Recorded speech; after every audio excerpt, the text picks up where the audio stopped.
Raiden awakens on Arsenal Gear, where Solidus reveals that he had killed Raiden's parents and raised him as a child soldier during the Liberian Civil War. After this, Olga frees Raiden, explaining that she is a Patriot double agent forced to help him in exchange for her child's safety. After the Colonel begins acting erratically, it is revealed that he is a construct of GW, damaged by the virus. Rose tells Raiden the Patriots had ordered her to become his lover and spy on him, and that she is pregnant with his child. Raiden finds Snake, and together they gain entry to Arsenal.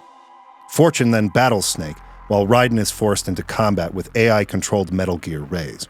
The virus soon causes them to malfunction, and Olga sacrifices herself to save Raiden from Solidus.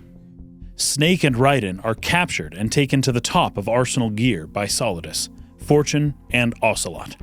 Ocelot reveals himself as a Patriot agent, and that the entire affair was orchestrated by the Patriots to artificially replicate a soldier, Raiden, on par with Solid Snake, titled the S3 Plan. Ocelot kills Fortune before being possessed again by Liquid Snake. Liquid explains that Ocelot's severed right arm was replaced with his own and plans to hunt down the Patriots using his host's knowledge and the stolen Ray. Snake pursues Liquid as Arsenal loses control.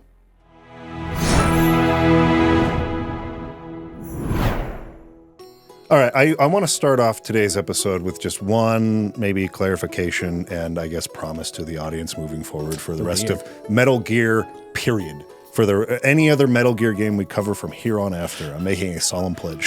Stop talking about how weird everything is? A little bit, yeah. So like, I think we've made enough of a point on that. I did feel like as I was editing the last episode that I had probably gotten to a threshold of just saying this too many times. So I won't do that anymore. I've made my point there. I've said what I want to say. I promise I won't bring it up again. Now, that being said, I also want to clarify, like, we really like this game a lot. Yeah. So if there was a similar thing that happened with our first Metal Gear analysis. There were some people in the comments saying, hey, you just laughed at this game and pointed out how ridiculous it was basically the entire time. And it's like, well, I liked the game. So yeah, I liked it. If that's happening again this time, that's not intentional, but it's hard to not talk about some of those things. Yeah, it's you're in a kind of a weird place being in the position we're in, where to a certain extent you are meant to look deeply and really like analyze and observe things closely. Yeah. And if you do that for things, you're not always going to come away necessarily feeling like this was the best choice or maybe the best way of doing it. Right. So people who really like the game will feel like you're nitpicking, and other people will feel like they don't like the game as much, or you're not being critical enough. You're giving it too many passes. So there's almost no way to win there. Yes, and I'm fine with that. There's some, sure. There's some stuff we do have to just kind of ignore, and then there's some stuff that we really ought to analyze. Right? Yeah, and sometimes it's hard. You try to pick. find that balance or whatever. But I just want you guys to understand, if it sounded like we were coming down hard on the game last time, I don't feel that way about this game. I really like it a lot. I love this game. I think it's really awesome. Yeah. I'm having a great time talking about it and playing it. It's even as a person who likes Metal Gear Solid, it surprised me how much I liked this game. So like I love the game. Don't worry. Like we're not trying to be like come down hard on it. We're just trying to essentially talk through what our feelings are, and when we get responses from both our own conversation and from the audience, that helps refine my feelings further. Me too, actually. Right? I think we both have a similar personality in the sense that we discover things better by speaking out loud with somebody else. Yes. Right? And sometimes that happens live in front of a camera, and sometimes it happens, elsewhere behind closed doors. Yeah. But when it happens live, there's two things to it. There's one thing which is like, hey, can you help me understand this? Like, let's talk through it. And then there's the other aspect of, okay, well, maybe we're talking about something that isn't relevant, to everybody. Yeah. Or saying our thoughts or whatever. But anyways, so I like the game too. Yeah, I think it's really good. If that wasn't clear, let's make it crystal clear. The game's awesome. Dope game. I freaking like it a lot. So we start off here. Now Raiden has been captured. He's being held captive on Arsenal Gear. We have a conversation between Ocelot and Solidus here. Yeah. And I took down the line from Ocelot. He's a non-existent operative from a non-existent organization. and Solidus responds, I suspected as much. However, I know this man. I know this man. It was good. Yeah, it was very good. line. Jack the Ripper. Yeah. He was called. It was a nickname that he received. So Solidus... But there's something deeper about the line of he's someone who doesn't exist from an organization that doesn't exist. We'll probably get into that more later with Rosemary's conversation and about what even with Snake's reaction is with this stuff as well. But that's a very purposeful line. Yeah. There's a lot that I really like about this reveal of Raiden's past, Jack's past. Yeah, I thought it was good. That recontextualizes that character in a way that is so counter to, I feel like, at least as far as I've seen in the general gaming discussion about him, right?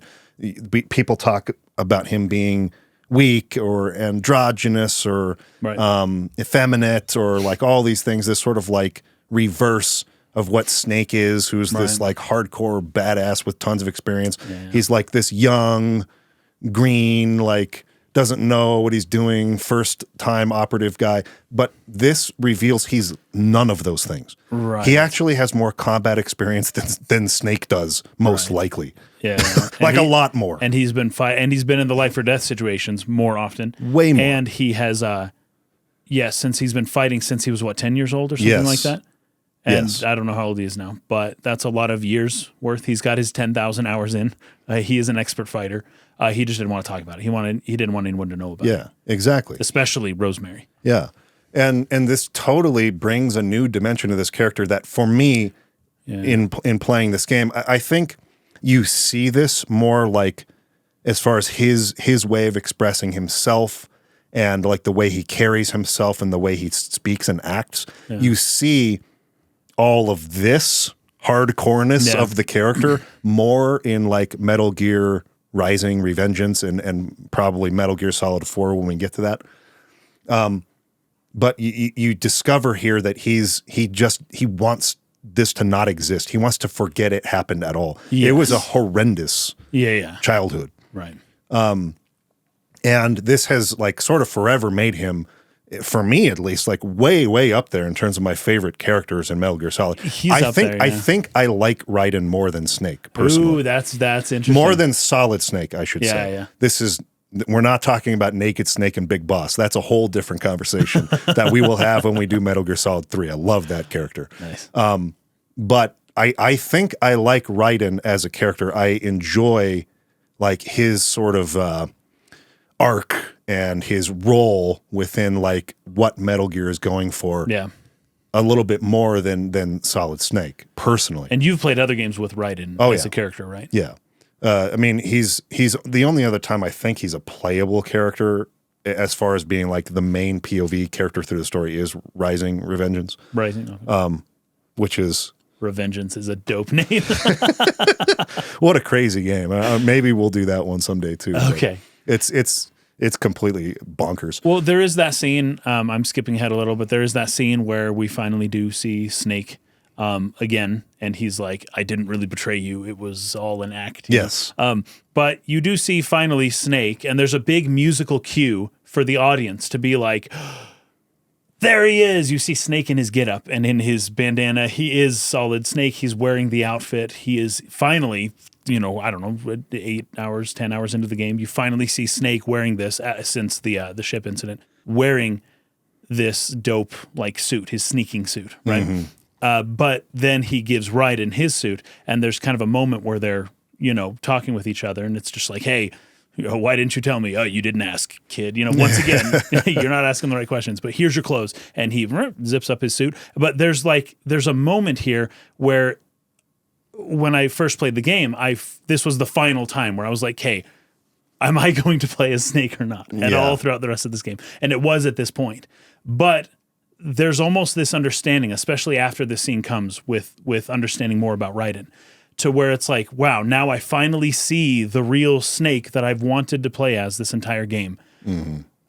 But I'm going to pick Raiden, or I'm okay with continuing as Raiden now, right? Understanding that, okay, I will not play as Snake. He's just finally showed me his true form. Like, this is what I was expecting, but I don't know. I kind of like this Raiden guy, and I'm okay with where things are at now, right? I'm understanding, okay, I'm not playing as you, Solid Snake, through the rest of this game. I'm referring to my first playthrough, of course. And I'm okay with, like, almost selecting Raiden and being like, hey, we both have a job to do, but I'm going to stick with Raiden and see this whole thing through with him, right? Yeah. Even though I thought I always wanted Snake, I'm realizing now this is Raiden's story, and let's do it with him. Yeah, if at any point, which I don't remember feeling that way, but if at any point I was like missing, like, hey, when am I going to be Snake? Certainly at this point, I would have been like, yeah, over for it. sure. Yeah, Like, just totally I'm on board with Raiden now. Yeah, like, yeah. I really like this character. But it's a funny lot. when you finally get that choice. Well, it's not a choice. You can't play as Snake. It's not a choice. But it feels like the game might be inching towards a choice, right? Oh, Snake's back. It's the real Snake too. Yes. I don't know. Let's stick with Raiden. When you first played Metal Gear Solid 2, your very first playthrough, you already had this whole thing spoiled for you. Yeah, right? I already knew this was coming. Yeah. See, I just didn't. So the whole game, I'm like, hey, at some point I will play as Snake again. I was thinking that the whole time. And even when I thought the opportunity was close, I was fine with choosing, as it were, sort of in my head, Raiden and letting his story go through. Right. I also want to bring it back to where we were, though, inside of Arsenal Gear, where he's being interrogated. It's so silly that he's naked throughout this whole thing. Well, but there's symbolism here. There is, and I want you to get to that, but there really is, and again, this might not like really come together entirely until we've played Metal Gear Solid 3. Okay. But the operative you're playing as in Metal Gear Solid 3 is Naked Snake. And so I feel like there's something to this that maybe I'll hold off on for now, but that's good that him being naked that in this, I think it is more than just, oh, they took his clothes and now he has to like run around and he's vulnerable, obviously. Yes. It's more than that is what I'm getting at. But. Well, it's good to know that it's more than that, but it is also that that he is vulnerable. He is finally exposed. His personal, private parts. Yes. His service from when he was 10 years old, the things he was trying to hide from the world, they are finally exposed, and there's nothing that he can do about it, right? It's just been ripped out of him, and he is now just like there, and you get to see him as he is, right? There's deep symbolism to that as well, right? That he is now uncovered, and in that same moment, that's when his past is now uncovered, and then he is now, once, like you said, vulnerable, and then Rosemary and him can finally have the real conversation that they've been wanting to have this whole time, right? Throughout the entire game, it's like, I don't even know if they finally figured out April 30th or not, but this was the point. In what we played up to so that'll be today, the next but part. in a final part, we'll go over that. But this is like the point, right? And Rosemary does give a more or less authentic reaction here, although... Well, we'll get to that later. Okay, so it's really good stuff, but there is deep symbolism to that as well. I also looked into his body tattoos. I don't know what they mean, but there's random stripes and I bands. remember feeling like first time playing it, especially playing it at maybe a lower resolution on a PS2, that those were scars or something. But then when you look at it at a higher resolution, they're definitely tattoos. Yeah. And I could not find out what they were. I couldn't find out the words. I could not figure anything out about his tattoos necessarily. And so I turned to Reddit, as one does, to find all the conspiracies about what does this mean. And some people were saying, oh, they're barcodes. They do I don't look like know that. if they are, but some people think that they're barcodes. I feel like similar looking sort of, I don't know, you call them symbols or whatever, were present in like the opening title screen cinematic thing. Ooh, I should look into that. So maybe we'll go over that point. again, but I think some of those, at least something looks very similar, appears a lot throughout the title sequence. But I do think looking at them as something like a barcode is very fitting for who he is and has been both to the Patriots and to Solidus. Created product. Yes. Right. Yeah. Right. And it's funny, too, that Solidus discounts his value immediately, Solidus is saying, oh, I know this guy.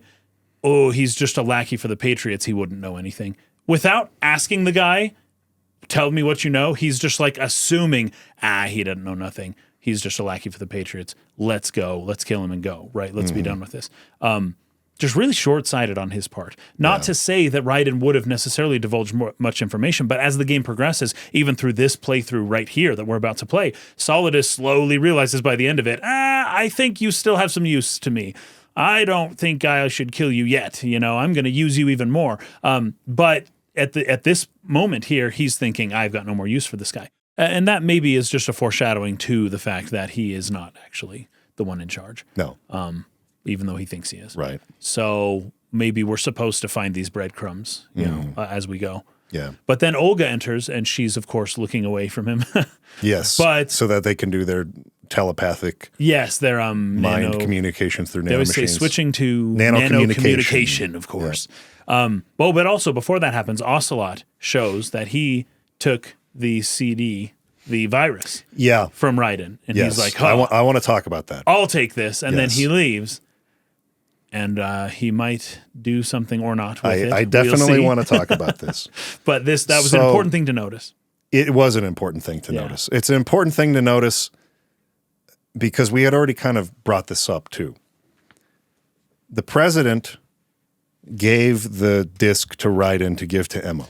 And we were like, certainly the Patriots have tampered with this so that it won't actually infect them. Because Ocelot forgot to search the president. Yeah. Right. And so when Olga comes in to talk to Raiden, well, he asks her, like, are we seeing any signs that the virus is working? And she's like, there's nothing yet. Right. But right before they had their conversation, Ocelot had taken the disc back from Raiden. I'll take this back now. And then right after this, we start seeing some very strange behavior from the colonel, who we realize by the time we get to the end of what we played for this week is a construct of GW. Yeah. All of a sudden, it starts acting real crazy right after Ocelot took that disc. As does Rosemary, by the way. Yes, exactly. So, it's just, again, and actually another element of this whole who is Ocelot. Like, I love how layered and how difficult it is to work out, like, who he's really working for, or is it himself, or is he... The other element to that is that there's another, like, personality inside of him, too. Yes. And how much of that is that person's will sort of seeping through and, like, making decisions or, like, trying to subvert whatever. The end of this particular stretch that we're covering here is, once again, a ridiculous series of events that piles up until the splitting of the Ocelot a second time. I can't believe that a game can jump the shark twice in one game. Or like, 3 times. or 1,000 times. It doesn't matter. Apparently, Happy Days couldn't get away with it, but Hideo Kojima can get away with it. It's just wild. Okay, let me step back for a second. In case... I mean, Jack the Ripper is a very famous serial killer. I'm sure most people have heard that name. It's been used over and over again in media like this and referenced. Yeah. But in case people don't know about that, there are some really interesting things that I think are really apt for why that particular person was used mimetically to represent Jack in this game. Interesting. So I'm going to read some stuff here just about Jack the Ripper, but there's some really interesting stuff. Jack the Ripper was an unidentified serial killer who was active in and around the impoverished Whitechapel district of London, England in 1888. In both criminal case files and the contemporaneous journalistic accounts, the killer was also called the Whitechapel Murderer and Leather Apron. That's a really hardcore name. Leather Apron? Like, holy fetch. Don't think too much about that one, kids.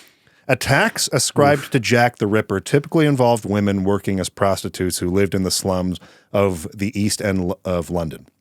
Rumors that the murders were connected intensified in September and October 1888, and numerous letters were received by media outlets and Scotland Yard from people purporting to be the murderer.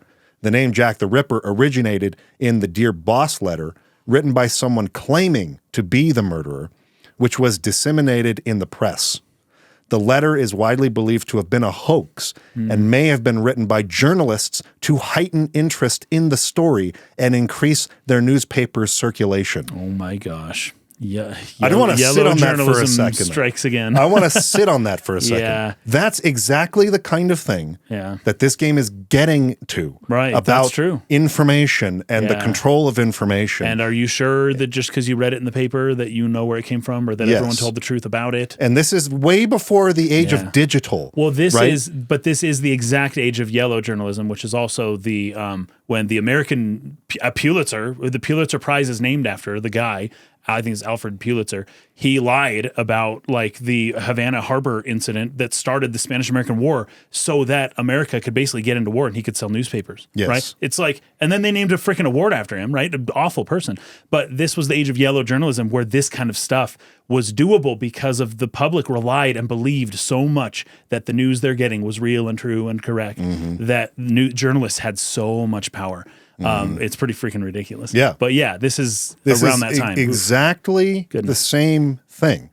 And so when we open this now to not just Pulitzer and reporters and journalists and newspaper CEOs, but just you and me, Pulitzer and all of these people in power who have the power they have in the newspapers and on TV and the news, are afraid of you and me being able to influence people to the same degree they used to be able to in the ways that we want.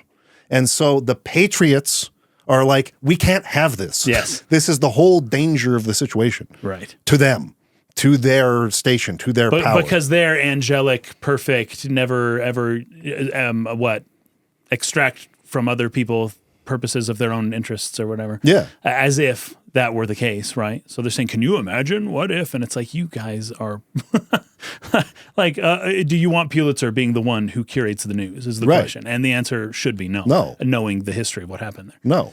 But the thing is, the other side of this, which we will get into in major, major depth next week as the finale for the series here, is that there's a certain sentiment I feel like people have, we're taking power back now, which is a good thing. Yes. But there's the a lot thing of is that a lot of the problems too. What's the term for it? The alternative media, the small guys are doing the same thing, man. Dude. They're doing the same thing. Yes, it's almost like so nobody should trust? have. You can't trust anybody. No one should report the news. Fully. There shouldn't be anyone. We need to have some level of trust, but that needs to come with a caveat. I agree. Society that we have a trust. way of checking, and then we have a way of holding them accountable for when they lie. I mean, this is a common thing that journalists do not have to divulge their sources, right? This is a big... That happens a lot in sports media, like where it's like, I heard this thing, I can't tell you who because I get certain privileges for not revealing or keeping them anonymous, but I got this insider information. Happens the in whole the government thing is a too. freaking mess. It's like the whole system is like... But then you won't get these anonymous tips if the journalist is then expected to just out the sender of the tip, right? Right. Or like, because they have to vet these, or I don't know that they do all the time, but they're supposed to vet these tips that they get. And the idea is, well, the person would have just said it themselves if they didn't want to remain anonymous. Like, you're getting this tip for a reason. And so then will we know less if people know that they will be revealed? It will be found out who, I gave this insider info I wasn't supposed to give, and if everyone finds out about it, then I lose my job. Okay, now the journalists don't get that, right? Because they have to now divulge all their sources. I don't know. But then that enables the secret powers to keep doing their secret stuff. This is why I like this game so much. Yeah, me too. It makes you think like crazy. Aside from anything else that it does or does not do in its storytelling technique, or maybe some of its like strangeness we've talked about, or like, is this an appropriate time for this or that? Barring like anything else, this as like a center stage topic for its theme is something that is you can just think about and continue to discuss and learn more and more 25 years later. And you're not probably ever going to arrive at a perfect answer to this. There is no answer to it. That's the point. But like, where do we find that balance between giving established sort of like respected and trusted institutions Right. the ability to inform us on the things we need to know about, Right. while also giving ourselves the ability to check and make sure they're not taking too much power and that they're the only ones to get, while also not overstepping the other way where it becomes so chaotic in a world where everybody's saying something different and I have no idea who's telling me the truth and I don't know who to trust, and it's so insane that like you just feel totally lost. That's what I meant when I said we don't stand a chance. Yeah. 5 minutes ago. Yeah. Your point Is about that I like was taking it all the way. right. So it's like there has to be this balance between a few institutions keeping this sort of a power and ability to curate information and also maintaining and giving trust. it to everybody and having thousands, millions of bad actors all giving us bad information and having no idea who you can look to. Right. Like they're both really, really bad situations. Yeah, they can both lead in bad And places. so like there's a tendency I feel right now where everyone's wanting to just run this way. Right. Away from the trusted institutions of the past. And I don't blame you for having that reaction. Right. And after the institutions some of the things we've seen. Yeah, it is their own fault that people do It this. is definitely their fault. And they definitely need to be held accountable. Right. But I think there's probably a better way to do that than to run into that chaos and just like nobody knows what's true anymore. Yeah, it's like there should be some middle ground, and that middle ground, because you can't articulate it, this is where that famous saying, this is probably one of our founding fathers, but I can't remember who said it, but the price of democracy is eternal vigilance. You never get to say, oh, we finally got a good system, everything's in place, we can stop paying attention now. No. You'll never know that perfect balance between those two, the institutions and the chaos, the order and the chaos, and the negative aspects of both. There is never just a place where you can just sit and you're done, right? Eternal vigilance is the cost, is the price of democracy. And so if you want a say in the things that are happening in the world, that are things being done in your name with your tax dollars, you have to be eternally vigilant. You can't always go all the way to trusting with the order, and you can't always jump into the chaos and say it's all madness, the anarchy and all that. You have to find that balance and then continually rebalance yourself and recalibrate. It's eternal vigilance. You can never stop. It's a slippery line. That's the line of Solidus we've been talking about, right? Yes. I don't remember. That Solidus does not well exemplify. We've done so many podcast episodes, both exclusive ones and public ones in the last 2 weeks that I'm now like, we've done a lot. It's like fuzzy on like where we said what. But in one of these episodes that I don't think was part of Metal Gear, I talked about my practice of meditation going to sleep and like trying to like know that exact moment where I am now sleeping and no longer awake. It could have been 2001. Trying to like constantly, I think it might have been, trying to like consciously recognize that moment. And that essentially what all I've been able to do is recognize I slipped. Right. It's a slipping. It's a slipping motion, not a conscious like crossing the line and setting the foot down on the other side. That's the idea of thresholds, that there is no definite line. No. There's a gray area and then you're there. It's just a slippery, and then you just whoop, I'm asleep now. Whoa, I came back. It's not I was graspable. asleep there for a second. Yeah. I feel that this is a similar kind of thing. The balance, finding the balance, you're going to keep slipping and slipping and slipping and slipping. But as long as that slipping motion keeps you in that sort of like realm of balance somewhere and not sliding way off here or here, you'll probably be in a situation that's better for everyone in the long term. Well, I love that concept between sleeping and dreaming, and then awake and alert. Right, that is the analogy there. It's also the yin and yang. That's why it's a curved line, because it represents this. It's not flowing, easy to motion. see, not easy to define. Yeah. So anyway, I thought that Jack the Ripper as interesting. I like that representation of this concept even is a very deliberate choice there. Very cool. Because this exact thing happened even back then with the newspapers. They wanted to sell newspapers, so they were sensationalizing this even then to sell newspapers for profit. Cash money, And like Anyway, I just found that an interesting connection. And then when people find out that this is likely not the truth, then people stop trusting the newspaper as a whole, which sometimes good, sometimes bad. There's pluses and minuses to that. Took this line down. This is my son. I taught him everything. Yeah. That's crazy. I'm not going to go on about that, Mimetic but like son, another, right? mimetic son. He's got all my memes. So Jack was an exceptional child soldier with an outstanding kill record, is how he's described.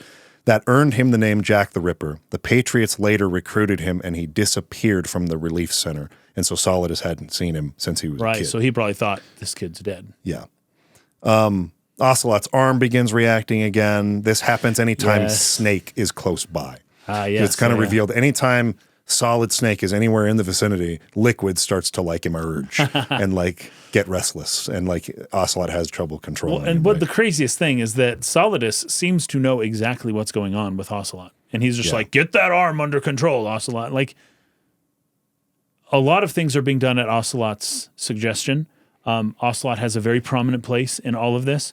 Yet he has this insanely obvious weakness that Solidus seems to not be taking very seriously. Yes. Right? Like, you're an integral part of this entire plan. Get that arm under control while we're in the middle of it. And he just kind of walks away. And it's like, dude, that's a compromising. This guy's compromised. Like, you don't see that? Yeah, right. All right. Exactly. Solidus really deserves everything that happens to him. And a lot of it you just see in this scene. Like, he's not as competent as he seems. He's really not. He's really, really not. I liked this line, too, where Ocelot tells Solidus, you're the spitting image of Big Boss. Yeah. And it's because he's got the eye patch now, because he lost his eye earlier. Well, during the airplane So fight. he's a genetic clone of Big Boss to begin with, but on top of that, now he wears an eye patch the same way. Is that so? Perhaps I should be thankful to this kid for that, because they're the ones who did this to my eye, right? Well, now an eye patch, it's not genetic. It's the idea that, you look just as cool as Big Boss looked. Mimetic. Is you now seem to have his memes, right? But Ocelot's playing a game, even with that compliment. Yeah. He's kind of building up Solidus's ego here. Yeah. Now, here's a really good line from Ocelot before he pieces out and takes the disc, like we talked about before. This situation, I find it very nostalgic. Yes. Actually, we're also inside the memory of Shadow Moses. Right. So this is going to be elaborated on big time next week, but he's saying it out loud at this point. He's no longer like feeling the need even to like kind of keep this part of it secret.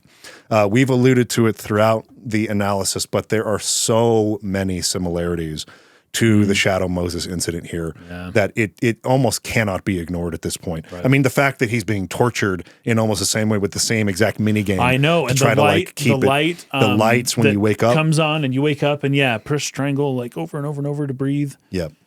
And now we've got Raiden and his father as sort of like a whole element to this. Yeah. In the same way that Big Boss. There's just the similarities continue piling up. Also, Jack was the best boy in the small boy unit. Yes. There's one line there, though, that stood out. They were saying, there's currently 300,000 children fighting in wars, or I can't remember the number, but it was something like that. I believe that's a real number, by the way, that children in certain parts of the world, but mostly Africa, are fighting in wars to this day, even right now. So and they're recruiting as we speak. Young men, Yeah. It's I mean, I work in anti-human trafficking, and like that's some of the most heinous stuff that you can like realize in terms of the scale of that problem and how often it's happening and how often it's happening right around where you are, even in neighborhoods that you think are safe or whatever. Sure. If there's anything that's worse, if there's anything that's worse than that, which I'm not even sure I can say anything is worse, but it's this. Yeah. Like this, taking a child and like indoctrinating them and forcing them into a life where they become killers for you has got to be one of the most horrible things I can imagine a person doing in this world. And so Jack being a victim of that again, and even we'll get into, we got some good dialogue I've taken down here between him and Rose when she realizes this is his past, and the reasons why he would want to not talk about this, not let anyone know this about himself. You go to such great lengths to keep it a secret. Right, yeah. Is so absolutely convincing to me. Yeah. I can understand This it is how 100%. victims often Yeah, like, behave, I yeah. mean, I can't imagine it. Right. I absolutely can't, because I've never been in a situation where I have been forced either to. I've never been in a fight in my life. I have always been Like the type a of person, serious like big an fight. actual fight, Yeah, even yeah. at school. Yeah, I yeah. have, in 2 occasions, someone has Hit approached me somebody, who wanted yeah. to fight me, Okay, and hit me. Right, okay. But my response was always, "Let's sit down and talk." Right. And we worked it out, very and I wise. didn't escalate. And so, like, I'm just not a fighter. I never have been, and I don't think I ever will be. And so I can't imagine being in a situation in which I would be forced to kill someone, Yeah. much less as a child, and much less like forced in, not out of self-defense force, but in like, we have people who are threatening our loved ones, or they just take you and brainwash you from a small age to do this, or even just being in the military and being forced in that sense to take another life. I can't imagine what that's like. like I drafted. have known people, close friends, who for decades after the fact still can't sleep at night, still have horrible PTSD, rely on alcohol to be able to stay asleep. And so I've seen how deeply this kind of trauma can affect people. And so I felt so much for Raiden in this conversation between him and Rose. And I feel like her performance there is so good in terms of her reaction to that. Rose, yeah. And so we'll get into that here in a minute, but I just, this really solidified again for me how strong a character Raiden is. Yeah. I really, really believe that. I feel there is no argument that I can believe or like accept that he should not have been exactly what he was in this game as not replacement for Snake, but like the main character for this game and for what it's going for and what it's talking about. Like Snake in the role that he was in was perfect, and Raiden in the role that he was in was perfect. Yeah, Raiden was the right choice as the POV main character of this game. Yeah. I agree. So when they get into their conversation, here's the stuff that I took down from their conversation. There was never a real reason for me to fight, except that someone put a gun in my hand, and that someone was him. He's speaking about Solidus. Yeah. And Rose says, it wasn't your fault. She keeps trying to reassure him of that. Right. If I survived the day's fight, I was praised, fed, and had a bed to sleep in. Right. I think I was only 6 when I held my first AK, but I'm not even sure of that. I'm not like Snake.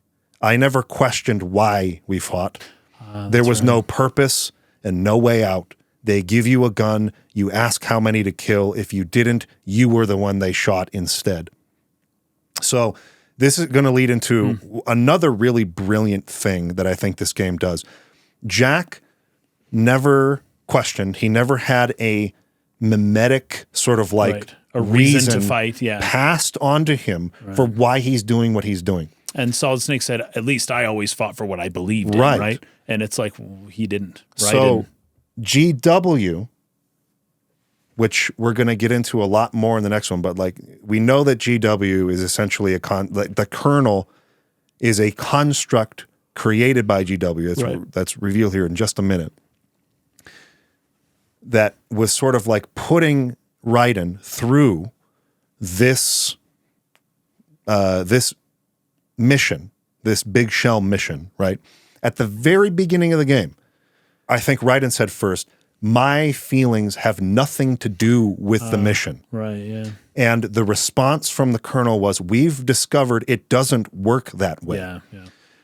And this all led into Raiden's realization that Snake has specific reasons for fighting, and those reasons cancel the possibility of him being the terrorist leader here. Right. We talked about that being the will to power a couple episodes ago, right? Raiden was realizing Snake has the Wildermacht. That's why he's a hero and a legend and all these things that Snake himself, when confronted with that, goes, legends aren't, blah, blah, blah. I'm not a legend. He downplays that. Yes. But Raiden is realizing, I need that. I need what Snake has, that Wildermacht that made him free from the game, that took him off the board. I don't have that. The Colonel was trying to get him to attain something like this from the beginning. But what I'm proposing here is that what the Colonel, what GW, what the system didn't realize is the difference between that word mocked and Kraft. Yeah, could have. I think what the Colonel wanted, or what the Colonel assumed that Solid Snake had, was the Wilderkraft. And that's why Snake is so powerful and why he's such a thorn in our side. Right.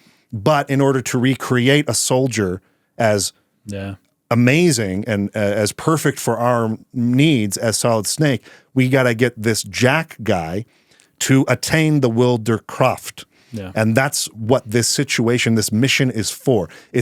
He has all the skills. Not only does he have all of Solid Snake's skills, he might have better fighting skills than him. His background, he had an outstanding kill count, right? Described in that way. Yeah. He is a killer. Right. He doesn't need more skills. He needs the will to power in the sense we understand power to be. Yeah. And that's what this mission was for, and why Snake was not a part of the simulation. Yeah. Because Snake is giving him a different understanding of what that power means. Right. And now Jack is slipping away a little bit from their grasp. He's moving his way off the board in the same way Snake did, and that's not what they wanted. And maybe that's why the Colonel starts losing it a little bit. Yes. Yeah. We were shown Hollywood action films every day. What did you think about that line? So I tried to look into this. Because we're going to record a new episode that's very relevant to that. Yeah. Okay, so they call it image training, is what he says. I looked into that, if that was like a real psychological term or like for psychotherapy and that sort of thing. I couldn't find anything. I'm not sure that there is. There is a similar concept in martial arts. Oh yeah, where you're meant to like imagine, like image, see it in your mind. Doing a thing. Yes. In sports, they do some of you sort of like visualize the ball. You visualize it first, and then you do it. Right. But that's not really quite exactly the same thing as this. What this is what I think is being said right in this part. We were shown Hollywood action movies every day. They built us up into killing machines. That there's a connection between the two. Between if you just watch Hollywood action movies all the time, that you are going to exhibit violent tendencies, is what it seems like that's saying. Yes. Now, that's a funny thing for someone like Hideo Kojima to say. So that must not be really what he's saying, because he loves action movies. Yeah, I don't think he's all pacifist-like. Right. But when they say, oh, watching violent movies was part of our training to become killing machines, I feel like I don't know how else to read that. Yeah, well, maybe the people doing the training assumed that's what that will do. Right. Maybe mistakenly, maybe they just... But we can talk about this more when we get into like all the weird lines that like Rose and the Colonel are saying about the game, turn the game off, and all this stuff. And this is going to be a huge part of the episode that would have already gone live on Monday that we talk more about. So, we'll talk a lot more about this in other places too. But actually, hold on, because the one that's going up on Monday is the music one. Unless we want to. Oh, true. Okay, sorry. It's the one that's going to be going next Monday. Yeah, that's right. Thank you for correcting me on that. So in the episode that we'll be doing, our next episode coming out on Monday, our non-Metal Gear episode, the next one. We'll go over this a lot more too, whether or not violence whether the violence in video games and movies actually desensitize kids and people from true violence, or whether it causes aggressive behavior. Spoiler alert, it seems that that's not the case. But that doesn't mean that there aren't a lot of people in the government or military or elsewhere who might have assumed that and thought that putting these types of images in front of children might make them more aggressive or something like that. So maybe Raiden is just describing that. But I guess my point is I don't think Hideo Kojima believes that that's true. I don't either. It's just funny. So they put now this was interesting though. They built us from the ground up into killing machines. We were fed once a day. I can still taste the gunpowder they mixed into the food. The gunpowder had, dang, I forgot how this was pronounced. It looks like toluene. Oh, I can't remember either. Toluene in it. Giving it hallucinogenic properties, and it kept us drugged and controllable. So I looked into that. So this is, I kind of pulled a lot from this, and I don't feel like it's necessary to get into like the boring chemistry of it all. So forgive me if I skip that part. Go look into it if you're interested in that. But it is predominantly used as an industrial feedstock and solvent, as the solvent in some types of paint thinner, permanent markers, contact cement, and certain types of glue. So it's this is sometimes what gets you high from sticking glue and all that. No? It's sometimes used as a recreational inhalant. Okay. I remember as a kid all the time the smell of the markers. Right, people are like, don't do that, don't sniff that. That's like you'll get high on that. Right. So I didn't ever really take that seriously because that sounded dumb and like no way that's true. But apparently it is true. I never tried. And it has the potential of causing severe neurological harm.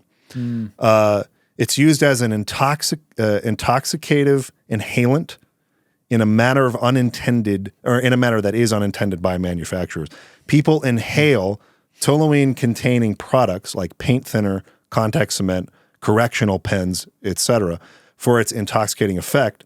The possession and use of products containing it are regulated in many jurisdictions for the supposed reason of preventing minors from obtaining these products for recreational drug purposes.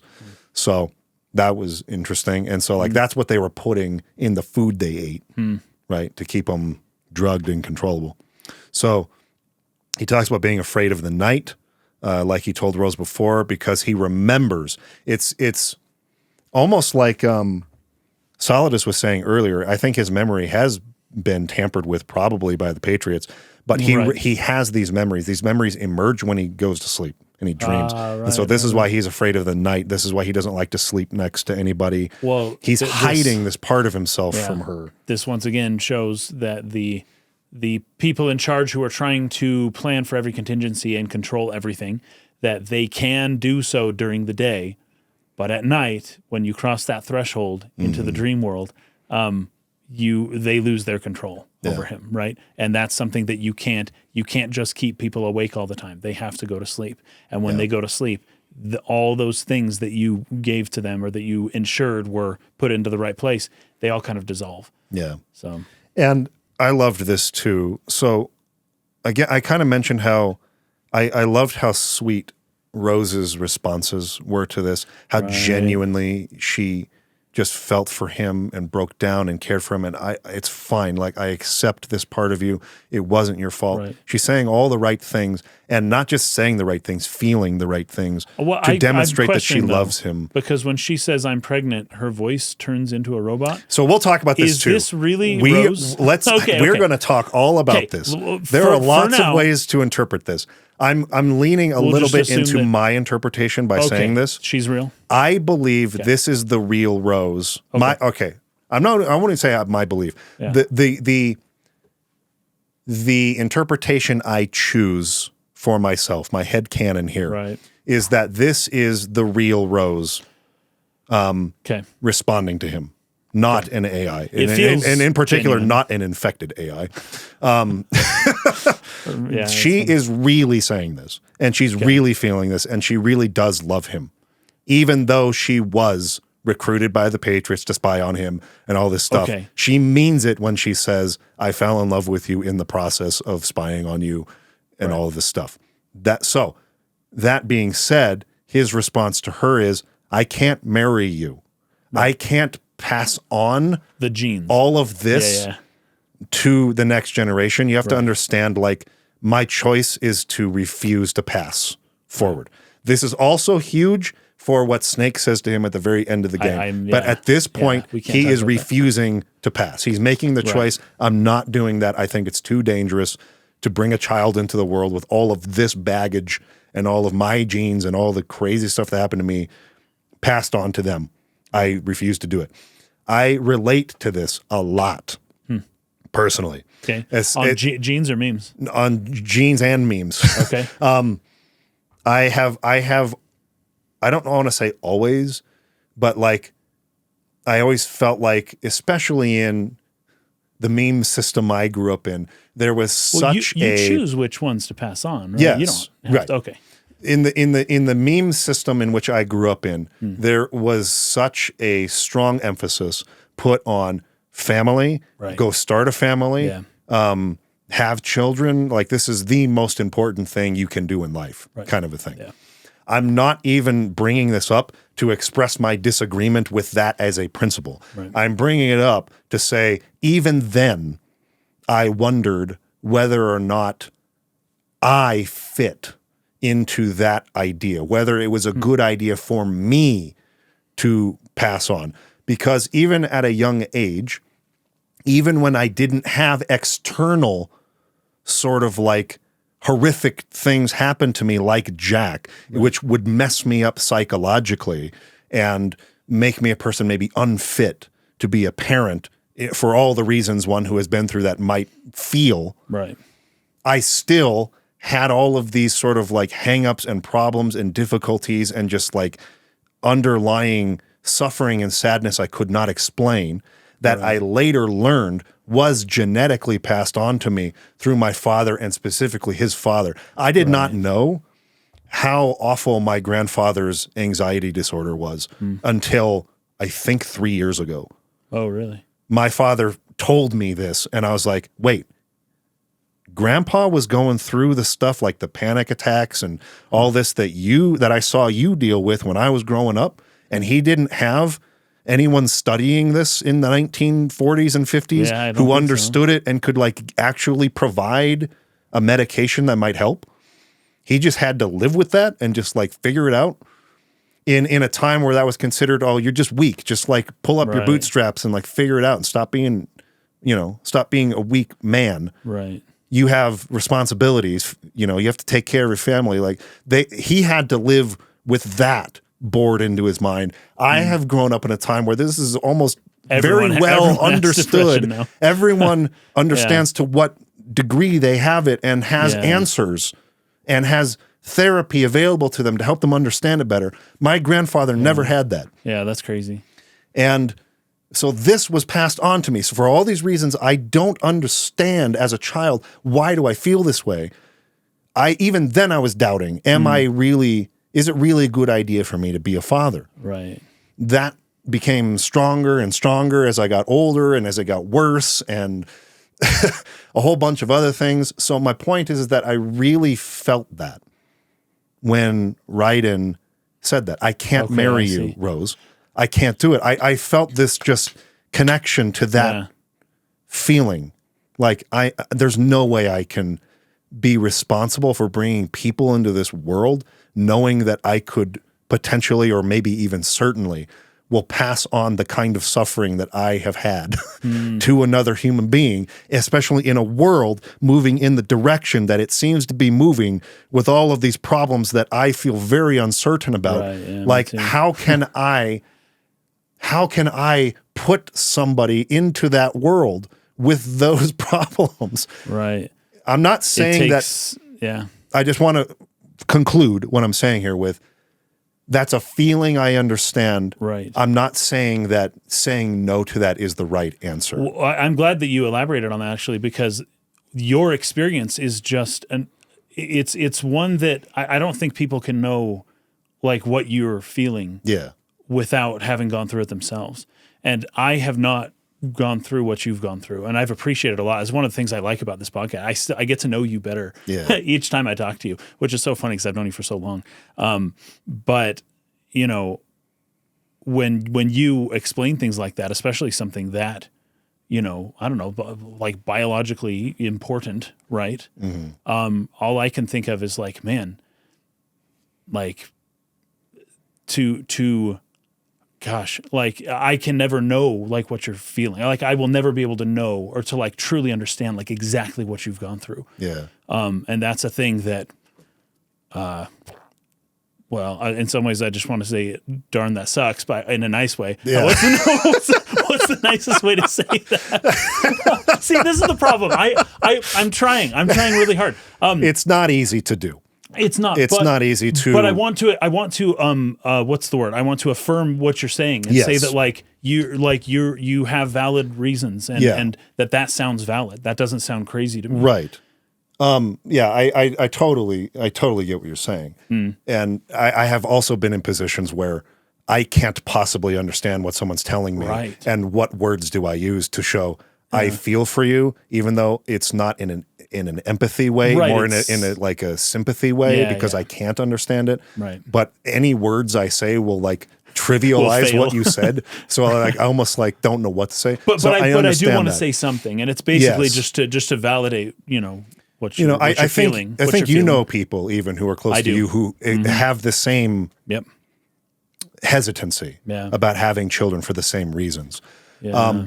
And it's one of those things that was also very alienating too, because again, I grew up in a community that stressed so much importance on this, and that this was like the reason you're here is to do that, is to pass on and like to have children and a family and raise those children on the straight and narrow, the right way, and like make them into people who go out and do great things in society and like contribute. Build the future, And like that was such an it was like the whole nucleus, the whole thing that held the entire community's central meme together. I think that's true. Yeah, I think that's true. And I had this hesitancy from the beginning, like, can I really do that responsibly? Would it be responsible for me to do that? Was always my concern. And so I always felt like I'll do it because you're telling me it's the right thing, but always fighting against what I felt was actually responsible or right or something like that. And, it turned out I didn't get married until much later anyways. And so and now I'm no longer a part of that particular community. And so a lot of things have changed since then, but I guess I say all of this, and it's a little long-winded, to essentially say when Raiden said that to Rose, I can't marry you, that really hit me, because I feel like I really understood what he was saying. It's not a selfish reason. Right. He is genuinely concerned that he would, by passing on both his genes and his memes to the future, he would be cruel in doing that to someone. Right. And I have similarly had thoughts like that. And it's a really, really hard thing to admit. Sure. And a really, really hard thing to get over, or to reframe in a way in which, is that really true, or is that just your depression brain telling you that kind of thing, right? Yeah. Are you really doomed in this sense, or you just need to rethink how you're looking at this? That there's a struggle there too, and I feel like Snake fulfills the role of trying to change Raiden's framing on this particular matter towards the end of the game. So that's why I wanted to bring it up.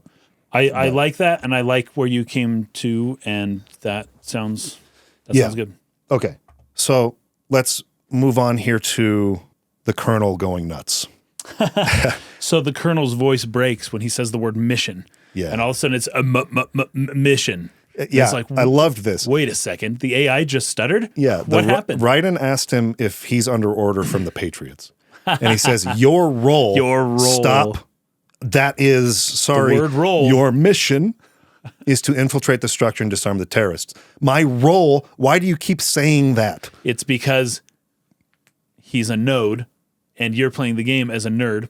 So the nerd playing the game is just a node to help the Raiden fulfill his role in the course of the mission. And yes. It all connects. That is brilliant. And we get so much here into these random calls.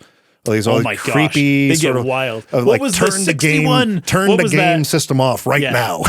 You'll hurt your eyes if you stand too close to the TV. Yes, which is probably true, but it's just funny because it's like this is your mom talking. Yes. Like who are you all of a sudden? It's almost like the role of the AI got confused. What am I? Am I turn that console off. I'm your mother now. And it's like, you're not, what's going on here? And it's funny because Raiden, he's questioning this stuff, but once Rose finally comes on a little bit later on and they have that deep conversation that we're alluding to, Raiden doesn't seem that shaken up by it. He's just like, hey, you guys are saying really weird stuff right now. Like, what's going on?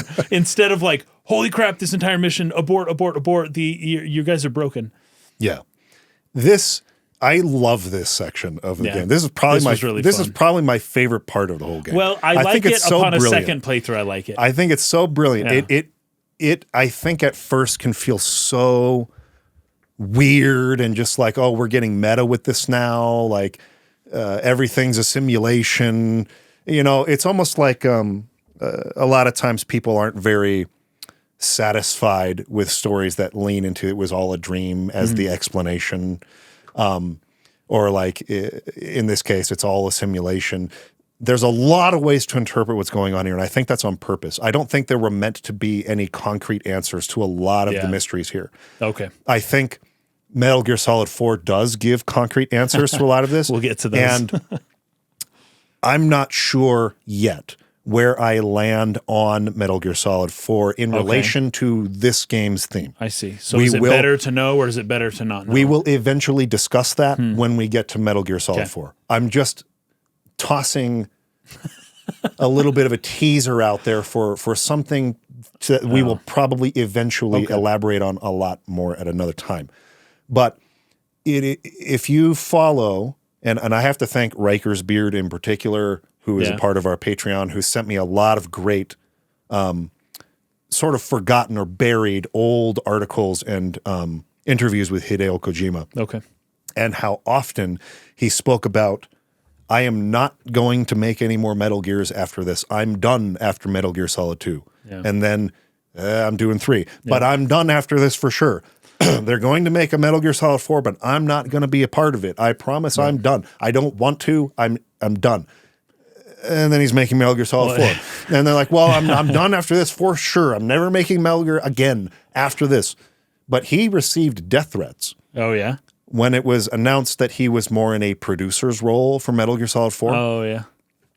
And again, guys, death threats are stupid. Like, don't do this. But like, also, how serious are they? Some of the times, but you have to kind of make that decision personally. Yeah. How threatened do I really feel by these death threats that if I don't make Metal Gear Solid 4, someone's going to try to kill me? You know, like, and how do I respond to that? Everyone has to make their own personal choice on that. Yeah. But let's just say, just for now, he felt pressured enough to work on something that he had claimed he didn't really want to do. And so, being the kind of guy he is, I don't put it past anyone to interpret that his giving concrete answers to some of the mysteries of Metal Gear Solid 2 in 4 was a little bit of a backhanded to the audience, kind of like, you don't get me, fine, I'll do what you say, have what you want, in that spirit. Sure. I'm not saying he did that. Well, but he kind of did that in this game too, though. In fact, I think he routinely backhand slaps his own audience many, many times. And the audience loves it and begs for more. Maybe he is, maybe he isn't. I'm saying I see it as a valid interpretation that at the time this game was made, it was intended that you don't know the answers to them and that you're meant to discuss it. Is Rose an AI the whole time? Is this entire thing a simulation? Is none of it real? All of that is worth talking about, and there can be many valid interpretations of this, whether you lean into it's all a simulation, Rose was never there, it's all a construction of GW, or part of it is, part of it isn't, or none of it is, or there's so much room there to interpret. So just want to say that first.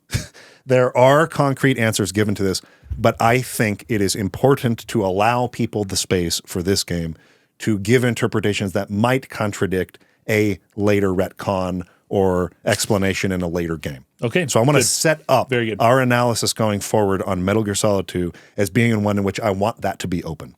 Does it make sense? Okay. What were we actually talking about there? Okay. So mission. The mission, your role, right? Your role, and I like what you were saying there. I don't know if you have more notes to elaborate on the nerd node. No, I don't. Other than that, there's a whole pipeline that goes back to you, the player. That is like you're just a pawn, man. Yeah, right. So I took down some of the dialogue here. Okay. This is a type of role-playing game. Okay, so he says, my role, why do you keep saying that? And he says, because why not? Just do as you're told. Why not? This is a type of role-playing game. The point is that you play out your part, and I expect you to turn in a perfect performance. Yes. Now this is talking to the player as yes. well. This is so good. This is why I love this. Just I wall breaking. love this section so much because on the surface level, it's like, oh, he's being meta, and he's like talking to the player now. But the thing is that he was doing that all along. Yes. It's just more obvious because the virus is now actually taking effect. Ocelot took the disc and uploaded it and has finally actually infected GW. And now GW is struggling to operate correctly. Yeah. And some of the more in a more on the nose or obvious way because of the infection that has taken place is saying all the same things that was being said to you that you were pointing out at the beginning too. Right. About the commentary on the player and on the commentary about simulations and your part in that and questioning why we play and all of these sorts of things and the whole well, I should say, the pacifist sort of message that that Kojima has in all of his stuff that he makes, right? Like it's all very present here, and it's all very difficult to unwind. And I know for a fact we're not gonna like do a perfect job, and we have one more episode after this to maybe like get into some more. But there's just so many layers to this that I think make this sequence really brilliant. And this is one of them. It's not just because it's cool to be meta and like, oh, we're going all the way out of the game and up to you, player now. It's not done in a way that's that isn't thoughtful and meaningful. It is thoughtful and meaningful. I feel that when I'm going through it. It's not just to be weird for the sake of being weird. I think there's really something to this. Raiden remembers that he's never actually met the Colonel before in person. Yeah, that was a big line. And so this is where it's revealed this is not Roy Campbell. Right. This is just Raiden's GW through nanomachines. That's the craziest part. That's what I didn't even get that part in my first playthrough. On my second, and the playthrough that I'm going through just now to kind of tighten everything up with all my notes. That's where I realized, wait a second, it's not even that the Colonel exists somewhere else and is like projecting into him. It kind of does, I guess, but it's the nanomachines within his own body that are talking to him.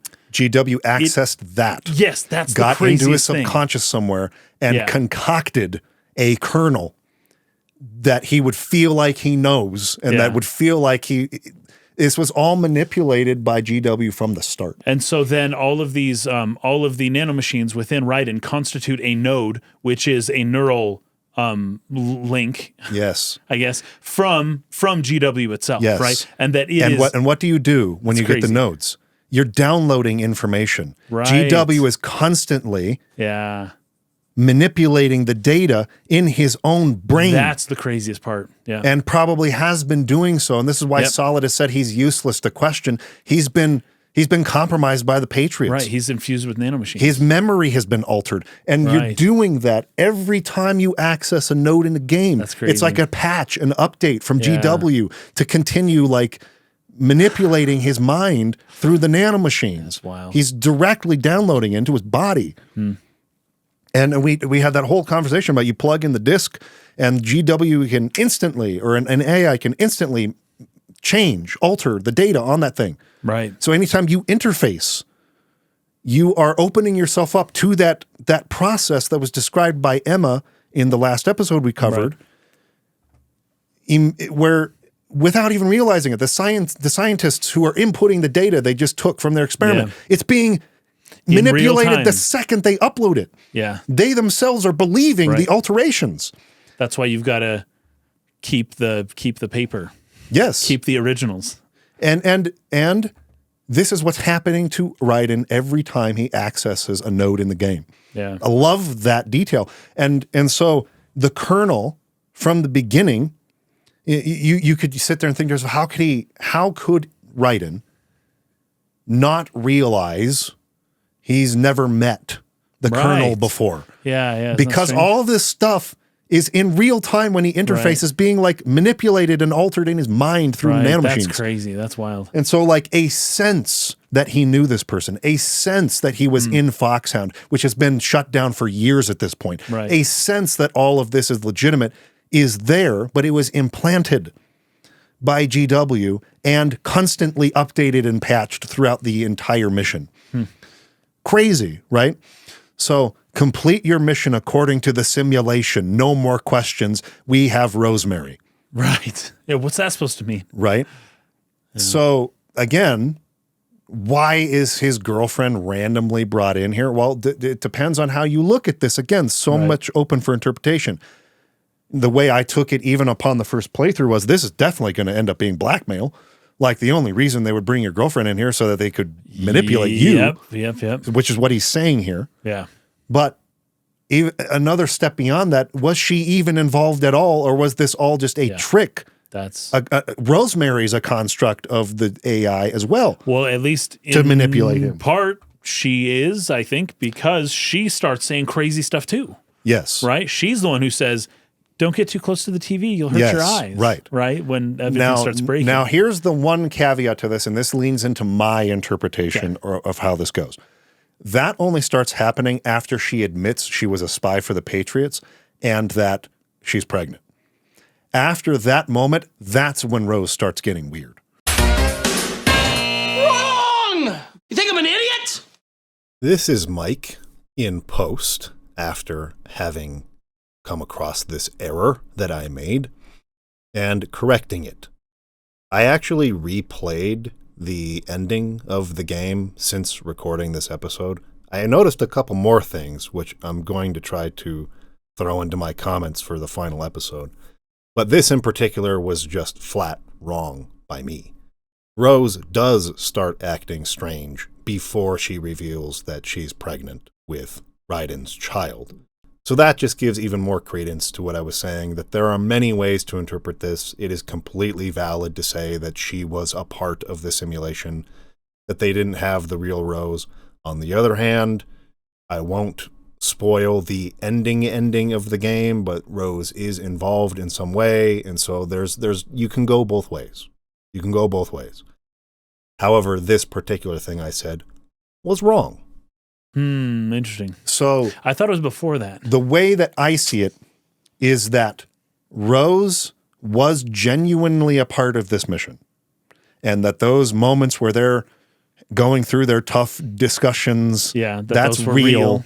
And when she's, trying so hard to empathize with him, that was real. And that when she admits, I was a spy, I was hired, I changed everything about myself because I wanted to get close to you because that was my job. Right. That's real. I fell in love with you through this process. That's real. I'm pregnant with your child. That's real. That is real? That's what I'm saying is that I think all of that is real. Okay. And then that's the moment she is cut off and an AI Rose is inserted for the rest of the game. Because the "don't sit so close to the TV" comes before that conversation, that in my notes at least.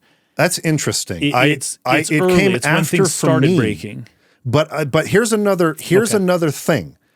I think the timing at which you get these Depends on calls how you play the depends on whether you're answering them too. Yeah. So, but this is Interesting. also valid because the fact You get a that lot of it calls came here. earlier for you is fine. Reading this differently than me is completely valid in saying she was an AI construct from the beginning. I don't want to say that. That's just how my playthrough turned out. It's totally fine to say that. Okay. And whether or not Metal Gear Solid 4 gives you a concrete answer to whether or not Rose was a part of this and when or where she was cut off shouldn't matter to your reading immaterial. of this. Because Kojima never intended to make Metal Gear Solid 4 in the first place when he was making this game. Okay.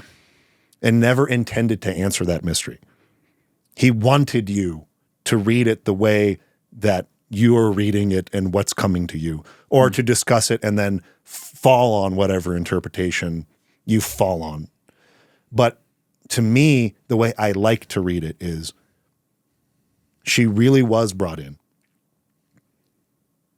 And that GW, this entire mission, which we'll get into much more next time, was the. I mean, Emma brings this up. I think she says that maybe we missed talking about this particular point. She said that there was an experiment that was scheduled to be carried out in a couple of days. Yeah, that's right. That was meant to bring GW up to its place where it's finally ready to exercise the control that it's meant to have. But it wasn't quite there yet. My reading on that was that this is that experiment. This is that experiment. Good. Yeah. So the way I could also interpret this as far as like Rose being involved is we're almost there. GW is almost ready to do what we believe it's capable of doing.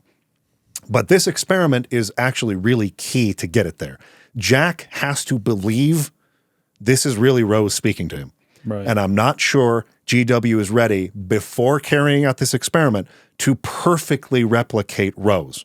So let's bring in the real Rose to make sure those conversations are genuine. Very interesting. But then by the end of this simulation, then GW would be ready to perfectly create that's Rose. Fascinating. Yeah. And so in order to not compromise what we need Jack to do here, let's actually have the real Rose be a part of this, although the kernel will be the AI construct.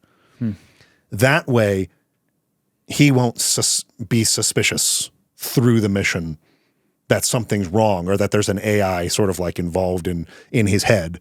Because when Rose speaks to him, that's genuine. He knows her. They have a real relationship. And when they talk, we don't want to mess that up by having an AI not quite do it the right way. Okay. That's how I choose that makes sense. to interpret what's going on here. Okay. That doesn't mean it's right. Well, that's a more charitable way to interpret it. So let's just go with that. Okay. This is Rose. This is the real thing. I believe Rose is really admitting to this. Okay. And then they're like, okay, we can't afford you being a part of this anymore. This is getting off the rails. There's an infection in GW now. They could have shut her down a lot earlier than they chose to. They could have. She revealed a ton. And it's also possible that they're already in the middle of sometimes Rose maybe does come in and say something weird first, and that's the AI Rose. But then the real Rose calls in the middle of this. So there's like two Roses, the AI and the real one intermixed. Throughout this. This is why this is so fun for me. This whole section is so fun because there's so many ways that this could go, and it just starts your mind going just like, whoa, what is real and what is not? That is what this game is supposed to give you a feeling of. So if this plays into that, then it works towards the theme. And then it's not a problem. Yeah. And it's doing it not just to Jack, it's doing it to you too. Yeah. In a way that I really like, similar to, say, something like Eternal Darkness. Oh, sure. How it played with what's real and what's just the game. Breaking the fourth wall and all that. Yeah, that was fun. That was fun. And so I appreciate this sequence for similar reasons that I appreciate what they did in Eternal Darkness with that concept. Okay. I just think it's great. And it's also really funny. It is. Well, when the colonel is like, "Oh, so I'm just talking to you as a friend right now, but I saw I went to your house a few days ago, and there was a guy leaving Rosemary's room, and looked like they were intimate. Sorry to bring this up on you just now, but I figured you should know." It's so funny, and it reminded me of HAL 9000. A little bit I am going to grasp at straws and find every reason that makes sense to me as an AI why you should still not kill me and listen to me and all that kind of stuff. But it sounds ridiculous. It's like I already figured you out. It's like in 2001, I should say, with the memory drives being pulled out, and it's like kind of what's happening to GW right now. That's exactly what's happening. It's like breaking, but it's still trying to give this facade of, oh, but you can trust me now. Oh, actually, you can't trust the girl. Actually, I totally saw her. It's like, how did you see her? What are you even talking about? Raiden, turn the game console off right now. The mission is a failure. Cut the power right now. Don't worry. It's a game. It's a game just like usual. It's just a game. Yeah. You'll ruin your eyes playing so close to the TV. Raiden, something happened to me last Thursday when I was driving home. I had a couple of miles to go. I looked up and saw a glowing orange object in the sky to the east. Yeah. It was moving very irregularly. Suddenly, there was an intense light all around me, and when I came to, I was home. What do you think happened to me? And Ryan's like, what? And he's like, fine, forget it. And he like shuts off the conversation. These are hilarious little anecdotes. It's an They're AI so that funny. has trained itself on the internet and is trying to tell you a believable story just as like a bro, you know? Yeah. And it's like not believable. It doesn't know which information anymore is relevant. Yes, exactly. To manipulating Raiden anymore. Yeah. And it's just like this random one popped up, an alien abduction story. Yeah. And like trying to get Raiden to like sympathize with my experience. And it's like the Colonel saying this. It's just, so it's so freaking out of funny, dude. place. It's so funny. He's just like, what is going on, dude? Like, This as the Colonel, is so crazy. You would know what that is more better than I would. Oh my gosh, it's Yeah, amazing. that's so funny, dude. That was wild. Even my patience has its limits. I just can't leave this thing up to you any longer. I'll do the fighting. You can just go home. I thought that was good too. The Colonel's going to show up, do this whole thing himself. Oh, it's so funny. Honestly, though, you have played the game for a long time. Don't you have anything else to do with your time? So bad. And I love that line so in bad. particular. This may be more relevant to people who have had similar experiences with Metal Gear as me. Yeah. So my first Metal Gear game was Metal Gear Solid 3. And I went and bought the game and I put it into my brand new PlayStation 2. Well, brand new for me. It had been out for a long time at that point. But I had finally made the jump from being a Nintendo-only console warrior to playing PlayStation. And one of the first games I got was Metal Gear Solid 3. I put it into my console at, I want to say, 5:30 maybe. I got home from work that evening, 5:30 p.m., and was going to play Metal Gear Solid 3, and I did not stop playing the game until I beat it. I couldn't put it down. I played it all the way through the night, all the way to the next day, and basically a straight 24 hours of playing the game, and I beat it. Wow. I have other friends who did almost exactly the same thing with Metal Gear Solid 1 and Metal Gear Solid 2. These games are short enough to where you could beat them in one sitting. And they're compelling enough for a lot of us to where you can't stop playing it until you beat it. So a lot of people have had one play session finishing a Metal Gear game before. And to have had that line come up in such a session would have been almost like a Psycho Mantis moment. Right? Yeah. It's like, how do you know? Where Kojima is just like reading your mind. He knows you were playing the game for an extended period of time and is like throwing this little like line in there at you, right? It could feel like, oh my, this is why I think there is this sort of image of Kojima playing 4D chess with you. And just like he's 2 steps ahead of you all the time as the player, right? Lines like that, I think, add to that mystique. Infiltrate the enemy fortress, outer heaven, destroy the final weapon, Metal Gear. That's from the first Metal Gear game, right? Yeah. Little throwback to that. So great scene. Yeah, it's really good. And this scene is where something that I had noticed before but hadn't mentioned in the podcast up to this point is how, and this is different from Solid Snake. Snake, when you're on the ship at the very beginning of the game, the sound bars in the middle of the screen look a little bit different. Oh yeah, they have this like arch to them, but they don't look the same as Raiden's. Raiden's, you see, they're the shape of a gun. It looks like a weapon pointed at Raiden's head, basically. And as the sound bars go up and down, it's just a little techie thing that they do to kind of, you got the frequency station you're at, and then you have the sound bars going up and down. And when you see the Colonel or even Rosemary, depending on who's being negative at that moment, all of a sudden it looks like there's a gun to Raiden's head, which became more relevant at this part of the playthrough. Yep. Yeah, really crazy stuff. And then the fact that Rosemary was a simulation is not the fact that part of Rosemary is a simulation, because at least some of it is. Yes. Is compounded by the fact that when she's talking to him, she says that she kind of changed herself to like fit into his preferences. So she changed the way she looked. She changed the way she acted. She changed her personality. She changed all this stuff about herself to fit perfectly into Raiden so that she could kind of infiltrate and be there. That's a simulation as well, right? Yes. So not only because you get used to thinking of things, a digital replication of something is a simulacra. It's a simulation. Yes. But also you can simulate yourself. Like you can act like a different person, right? And you can be a simulation of a different person without technology necessarily being a part of it. As to other ways to interpret the idea of simulation here. Yeah. Of course, the one that might immediately come to mind because of all the VR that's referenced in the game is a virtual reality That's simulation. what you would think, yeah. Or like a video game simulation. But There there's are also other the types. red cell simulations we brought up, Yes. like the real life red cell, not dead cell from this game. Yeah, red cell. It's an exercise, Right. a military exercise that is meant to simulate a terrorist attack, Right. but it's real. Yeah. We're in the real world and it's really happening. Though, is the world a simulation is a whole other that's a whole different philosophy we could go into It's a as whole well. different layer. Even if it is simulation of what and who's having the illusion and all, it still kicks the can back. Yeah. There's many ways in which you could take what the kernel is calling here a simulation. Yeah. And what does that really mean? Is it a virtual reality simulation? Is it just an exercise, a military exercise meant to simulate something for the purpose of gathering data? There's many ways to answer that. Right. So, yeah. And I remember thinking about this a while ago because I was talking to my wife and I was like, hey, did you know in the future there's going to be like digital celebrities that aren't real people and that everyone's going to like be a fan of them and they're not even real? And she challenged me on that. She was like, no, that wouldn't. Who would ever go to a concert of a not real person? And of course, I bring up Miku Hatsune. Hatsune Miku, of course.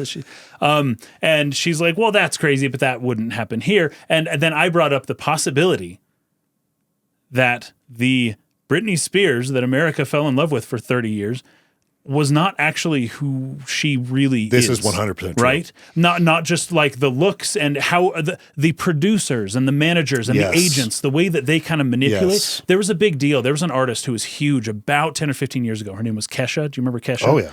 She was a big deal, but she actually, after a little while, and this was kind of when her career died down, and maybe this is why her career died down, but she kind of spoke out against the music industry and how they were manipulating her and how her agents and managers and the producers were kind of like creating an image for her that she didn't really want. It was this hyper-sexualized. And she's like, that's not really me, but she was incredibly popular for a very long time.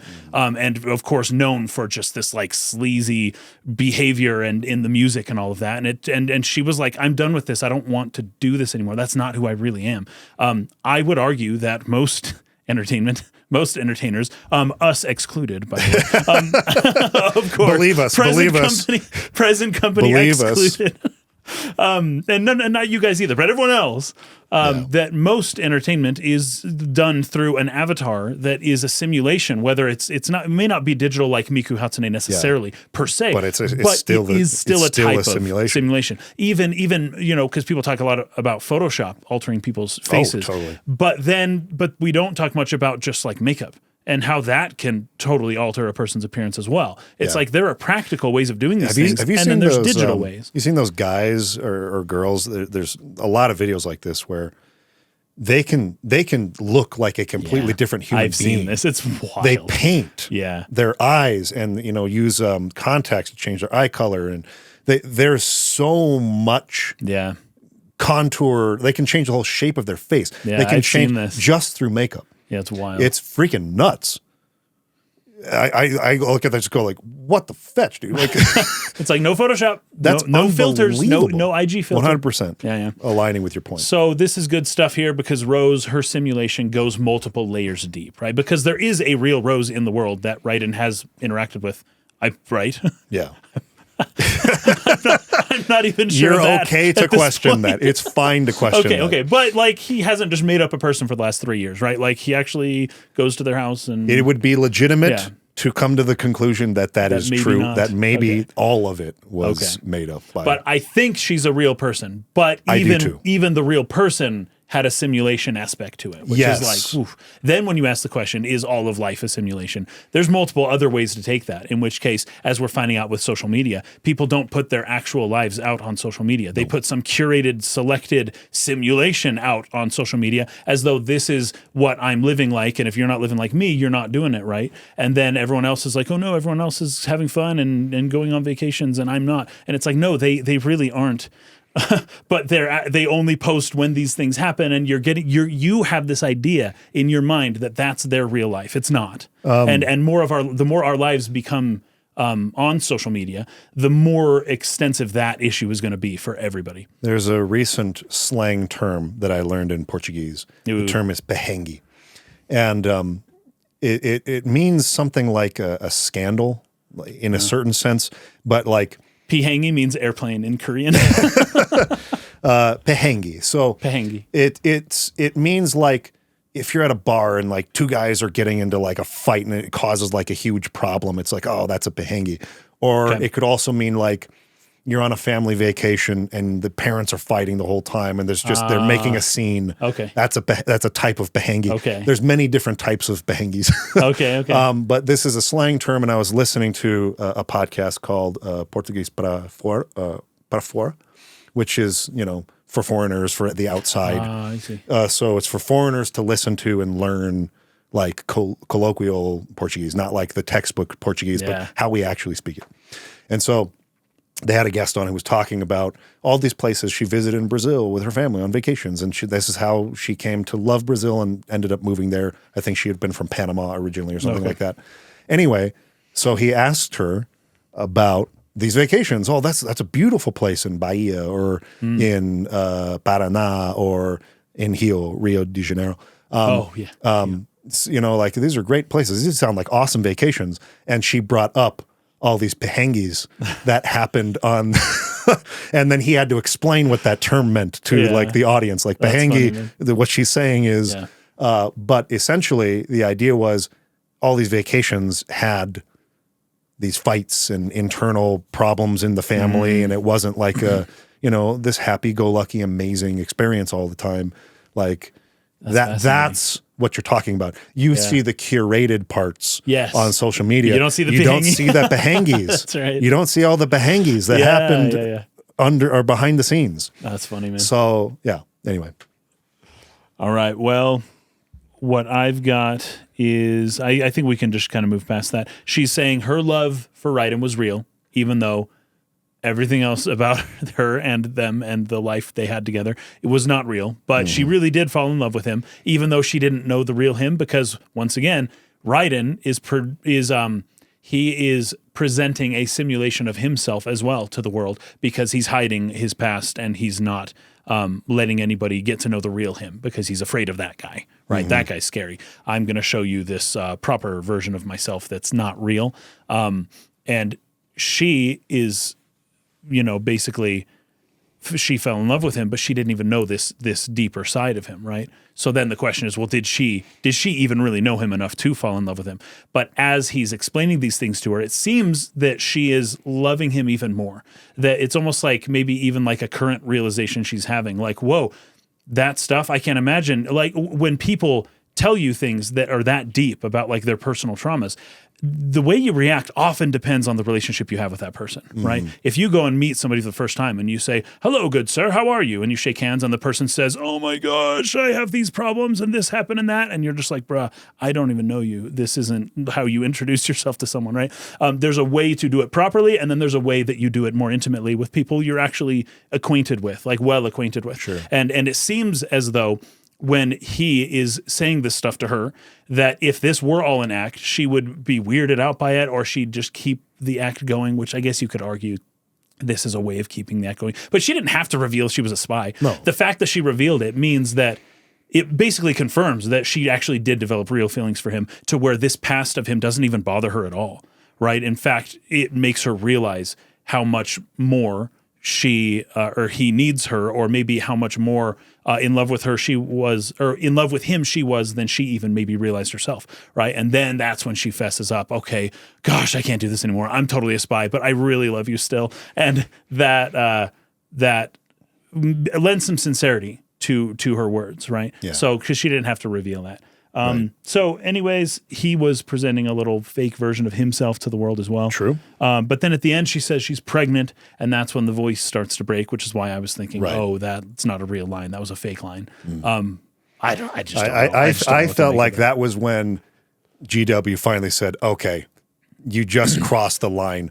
Now we can't risk you like affecting Jack anymore. Because just knowing that he had future progeny exists remember, in someone's belly, changes how you act. He had just said, I can't marry you for the risk of passing my genes in memes. Yeah. And then she revealed you already did. I know that this is so funny. There's actually there's a problem here. Yeah. It's not marriage that makes kids. Yeah. It's sex. Yeah. And so if you won't get married, but you're still having sex. Yeah. She's gonna get pregnant. It's gonna happen. Like I don't know what he thought was. I don't know. Some people, I guess, but don't think too much about it. That's kind of the point. actually, that's a very good point. That's a very good sometimes point. they think they're being properly safe, and they're not, and they're not. and right. they don't realize this is true. how easy it can be at times. Yes. Even Birth when control you take, is 99% effective, right. which is almost good enough. Yeah. Okay, so I have one thing I wanted to bring up here. It was a tweet from Hideo Kojima about Raiden and the whole child soldier thing. So, Raiden in Metal Gear Solid 2, the name of a Japanese Navy local fighter in the Pacific War. Its code name for the Allied side is Jack. Raiden is trained as a boy soldier weapon and is used in a war system. At the time, there was some backlash against this setting. In fact, I ordered a live-action news film of a real soldier, a boy soldier, and edited it myself into the game as part of those, because they do occasionally have like real footage that they edit into the game, right? Yeah, I did see some of that in this scene, actually. Yeah, but it was not approved by the rating and had to be scrapped. So they originally had film footage of a real boy soldier that was going to be cut into this game that they eventually told them, no, you can't do that.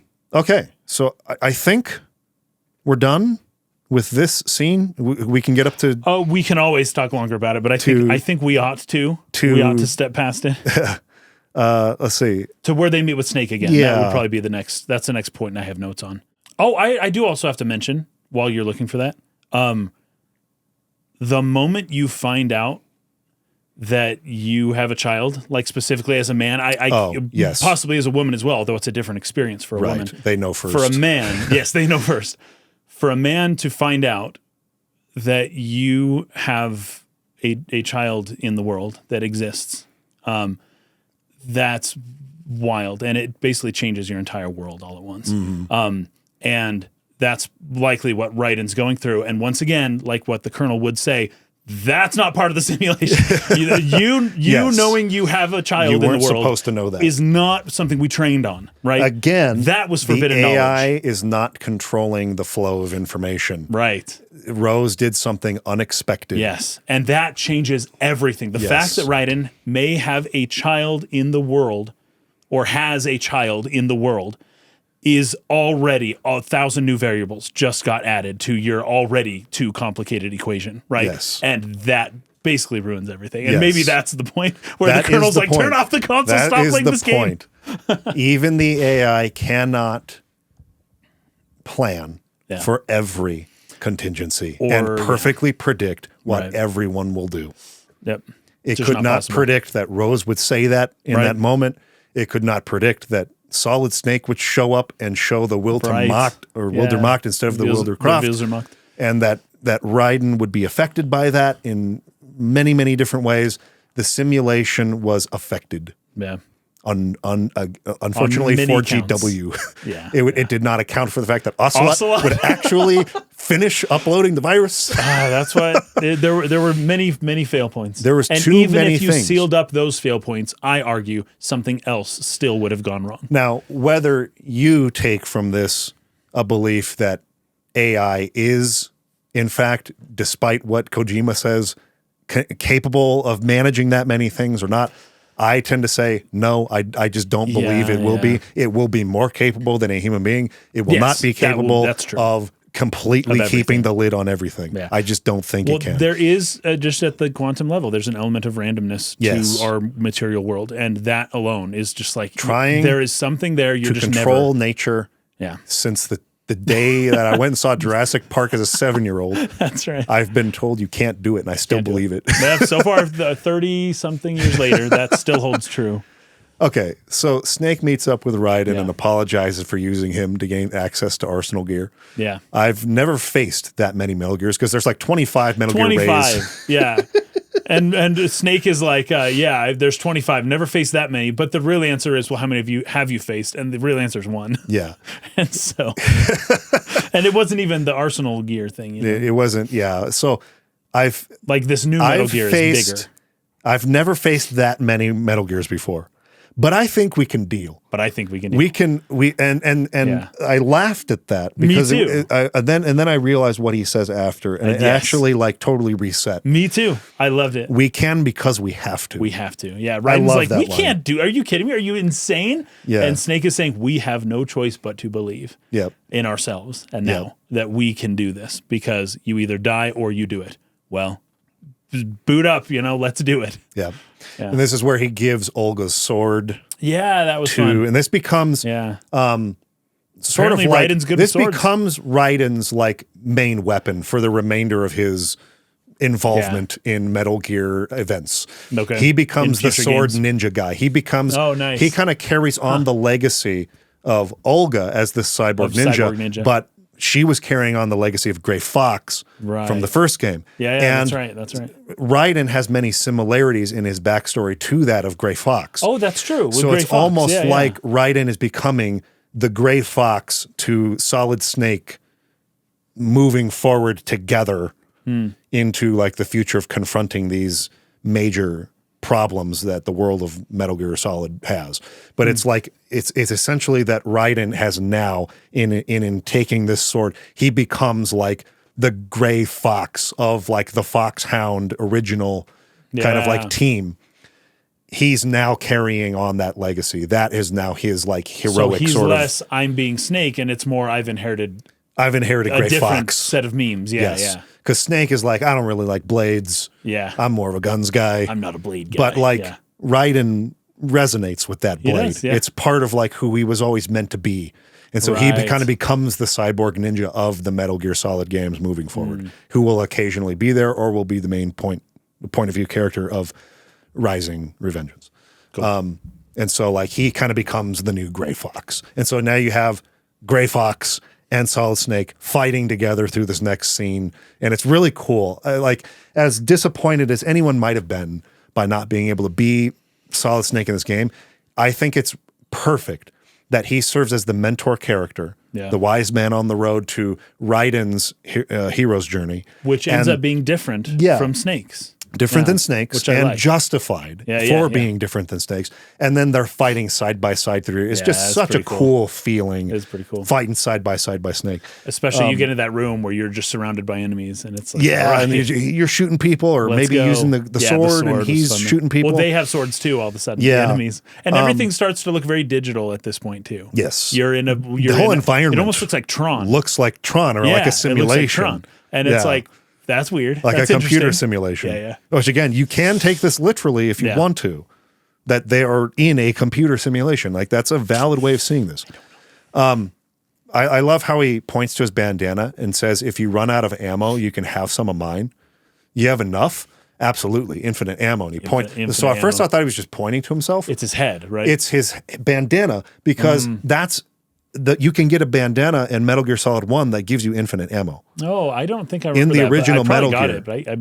I never did, so I didn't realize it had to be pointed out to me during a stream of this. Oh, that's funny. That's what he's pointing at. Okay, I don't remember that because it's like I have the bandana from again. I which thought could, he was pointing to his head, like his brain. Again, this could point to the fact that this is all a real computer simulation. He has a bandana that literally gives him infinite ammo. This is a game. Yes. Right? That's funny. All of these things are in there for the purpose of making you think about this on various levels, and there's various ways you could take it. Is this real? Is it all a game? Is it all a simulation? There's totally valid ways to show that could be the case. Jeez. Okay. And then Snake is saying, find something to believe in. Find it for yourself. And when you do, pass it on to the future. Yep. And then Raiden's like, believe in what? And Snake goes, that's your problem. Such a good line. Great line. Because great line. Snake is like, I'm not going to tell you what to believe necessarily. Yes. You have to find it for yourself. And there's an element, and even within like religion systems and whatnot, there's an element of at some point, like you actually have to like find this stuff out for yourself, right? And you can't just like humans aren't drones that can just be easily controlled. They can be controlled and often do behave like drones. But for the most part, like even within, like specifically like within Buddhism or something like that, there's an element of, yes, there's this whole system brought up around you that you were raised into, but you have to meditate. You have to find the Tao yourself. Yes. Nobody, like all the teachings and all of the manuscripts and everything, it doesn't, I know Taoism isn't Buddhism. I'm using just different examples so that I don't talk about Christianity all the time. There's an element of Taoism that is, you have to learn it and then go do it, right? You have to acquire this yourself, and it's not something you just read or get told to by your parents. There's like a truth about nature that you can determine through meditation and other means that will lead you on a path that no one can walk it for you. Right? Other people can't make you go through these things or make you believe these things. At some point, you have to determine, I'm going to believe this for myself, and then you act on it. And Snake would be undercutting his own message if then he tells Raiden, well, for instance, you could believe in this. And then Raiden's like, oh, I'll believe in that. And it's like, you didn't think of that, did you? That wasn't your thing. You need to really search your soul. Search deep inside of your soul and find something like true, good, and beautiful. That's a Greek way of formulating it. And then like hold on to it and then move out in the world. And then he says, and then pass it on to the future is what Snake is saying. There's a way in which, because some of this seemed a little contradictory on its face, which is like, you have to find it for yourself, but then pass it on.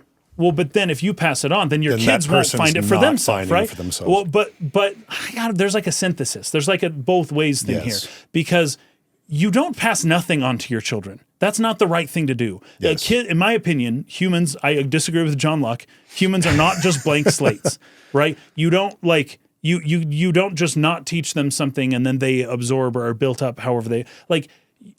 You have to instill them with some values. You have to teach. This is Peter Stillman's whole thing.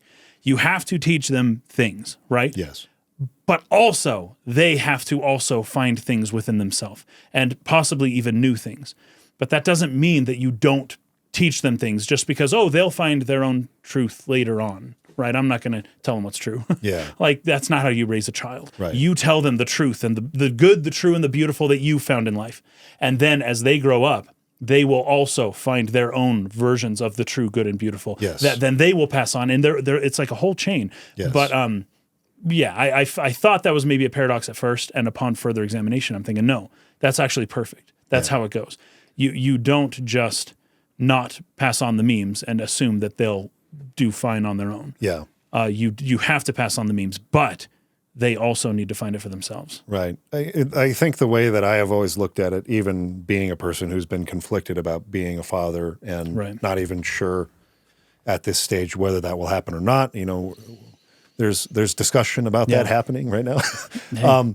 But should that happen, my idea has always been that in the process of teaching my children what I have learned through my experiences, to at the same time teach them how to think, and how to make their own interpretations and develop their own opinions on things, separate from me. So I will tell you what I think about this.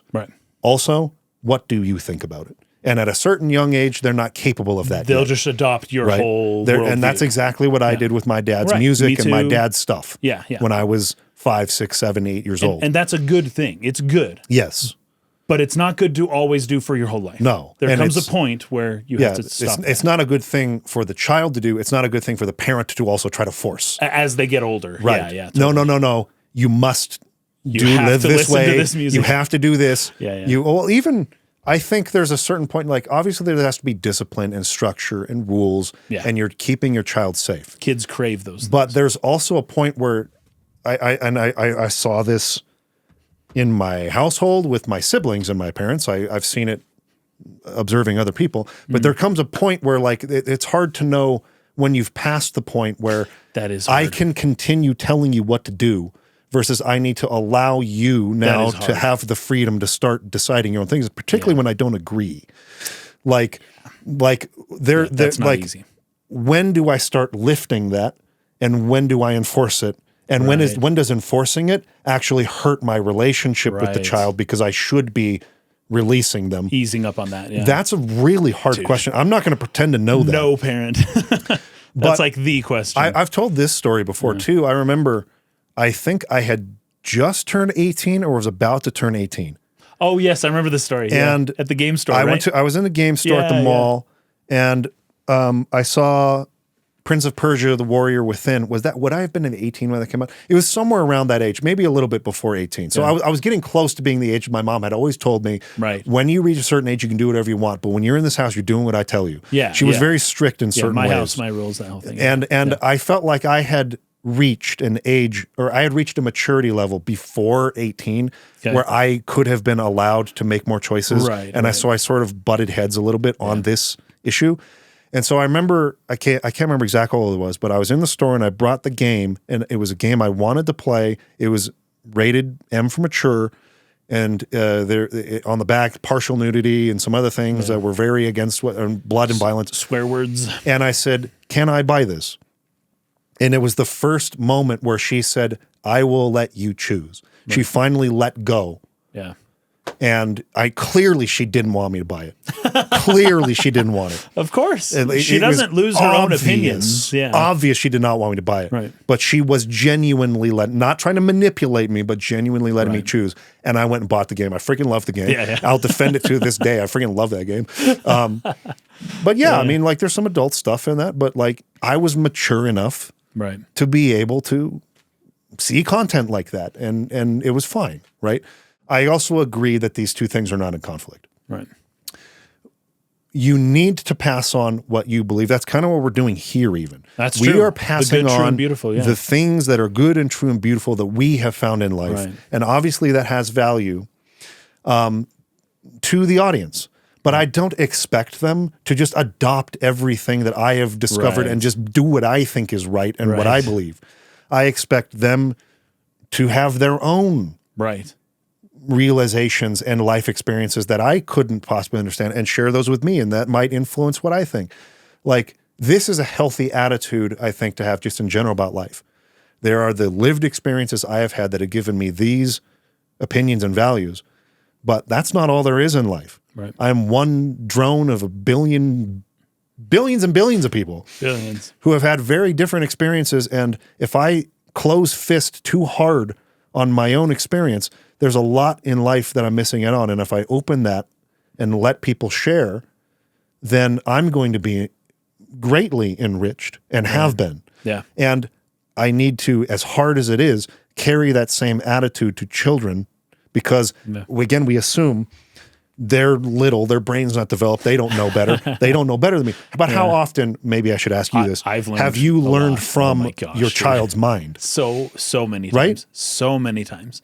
It's not even possible to count. I've learned moral lessons from them. I've learned kids are little symbolism machines, by the way. If you ask them what something means, they'll tell you, and often they'll have insights into things that you were pounded out of you through elementary school. That this is how they just see, this is how the world works, and it's beautiful. Even just like really smart intellectual things. My kids, every now and then, it's just like, boom, they'll say something unbelievably profound. And I'm just like, I got to write that down. Yeah. I really believe in respecting the wisdom and intelligence of children. Yeah. There's a lot of wisdom I think that often we don't. Often we think they're too little, they're too dumb, they don't get it, they don't know. I have to protect them. Yeah. And that can lead to a mindset in which as they start getting older and as they start really developing this need to find their own truth in life, that you keep repressing that will damage your relationship with your children. I think so, yeah. Because the children, especially teenagers, naturally want to go out and explore things for themselves. And if you keep shutting that down, saying, no, this is the thing, then you're going to damage your now, relationship. again, within reason. Right. Obviously, it is true that their brain isn't fully developed and that they don't have life experience that make them susceptible or gullible to making mistakes. So you have to be a mentor in that sense. But there's a way of doing it in which you won't damage the relationship, in which you won't repress their need for freedom. And that's the secret answer all parents wish they had. And every kid's different for every child. It is. And then if you have multiple kids, then they'll notice that you're treating each other differently. And then that becomes a problem. It's But it's the hardest negotiation. I guess at the core of what I believe as a non-parent, so take that for what it's worth. No, it's worth a lot. It's worth a lot. It's important to respect their individuality, their wisdom and intelligence at whatever stage that is in, and their potential. And this is why, and I'm not disparaging anybody who does this, and maybe you can't even help it. The cuteness is just too great. I don't believe in baby talk to children. Like when I get around kids, I try to talk to them like I speak to adults. And try to treat and try to respect them as I would an adult. I'll do that with cats and dogs and stuff, but I try not to do that with children. And it's because I truly believe in this. Like they are way smarter than you think. They are way wiser than you think. They just don't have the experience yet, but they're gaining it more and more every day. And they need you more earlier on to be a guide, but at a certain point, as Snake is serving as a guide for Raiden, his path is his own, and you need to let them take that. And Snake isn't doing nothing. He's not doing nothing, but he also isn't imposing his personal will onto Raiden. Right. So he's obviously a guide. That we've been talking about this whole game. Exactly. Snake is the guide, but why isn't he telling Raiden what to think? Yes. Well, because that's not how you be a good guide, right? He is leading by example, and he is asking or getting Raiden to ask the right questions, and then he is letting Raiden determine the answers to those questions without spoon feeding him the correct things that he found out back in the day because he's older. Yeah. Right. I also have to say, based on everything you just said, you would be a great father. I just want to let you know you would be a great father. And I understand your concerns aren't with that mimetic stuff. Your concern is more genetic, right? Yeah. But I'm throwing it out there. You would be a great father. Thank you. Because it's probably going to happen. I hope so. But yeah, it's and I don't want to drum up or play up my own suffering in life, but I want to appeal. People share that sentiment. I want to appeal to people who understand great suffering, right? To whatever, and everyone does to whatever extent. Life is suffering, and we talked about that a lot in Planescape Torment. For instance, there is beauty, in suffering. It is hard when you really think about, and when you've really been through some very difficult stuff. You question how worth it the experience is, and that's what I want to validate. Is the life is freaking hard, and I understand that suffering, and I haven't even gone through that, but I can totally. I want to validate it. It's rough. It can be so hard sometimes that you really question if I tell my mom and dad to not make me come into this world, would I pull that trigger? And that's a hard one. Sometimes the answer feels like a resounding yes, and sometimes it's a no, but. It's hard when you're thinking about it on that level, or when you're really going through it, whether or not you want to put another human being through that. And I understand that. And there's a whole other element to this that I think can kind of resolve where I'm landing in my decision on this, and why the answer is becoming more and more yes, as time goes on. Conversations like the ones we have, and a lot of the realizations that I've had through playing the games we've played, like The Outer Wilds, there are those moments where you just feel like you unlock something that shifts how you think and reframes the way you see the world, and which one of those unlockings are in my future here. Right. You don't know. That will change how I'm thinking now about this. Yeah. And am I selling myself short or cutting myself off too early before I get to that and go, that was the moment where now I totally feel like it was all worth it. Absolutely, it's worth passing that on. You know what I mean? Yeah. I have to be aware of the fact that has happened before, and it will happen again. Yeah. And why not give someone else the ability to have those moments too? Like they have happened for me. I have to admit that. And they're going to happen again. Yeah. So if I could figure it out, who's to say that somebody coming after me who has the benefit of my being able to walk them through what it's like to go through that, how much easier might it be for a person with that understanding? Because my grandfather, like I said earlier, did not know anything about this. Right. Could not prepare my father at all. Right. My father started to understand it, and about my teenage years began to teach me about it in a way that led me to understand it further. And now from the time that I'm a father day one, I know this stuff. Like how much easier does it become for them to understand, here's what you're really feeling and why.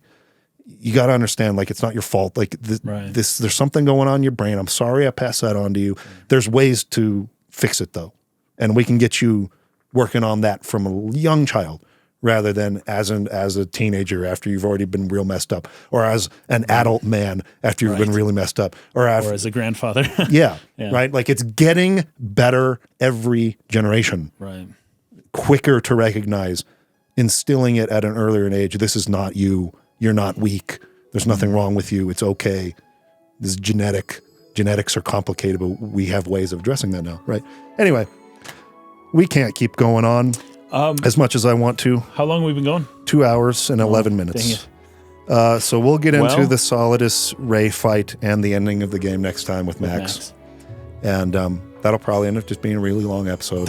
Just be a long episode. So be it, I guess. So be it. But thanks everyone for watching. Yeah, thank you. Appreciate you, and we will see you again next week for the finale.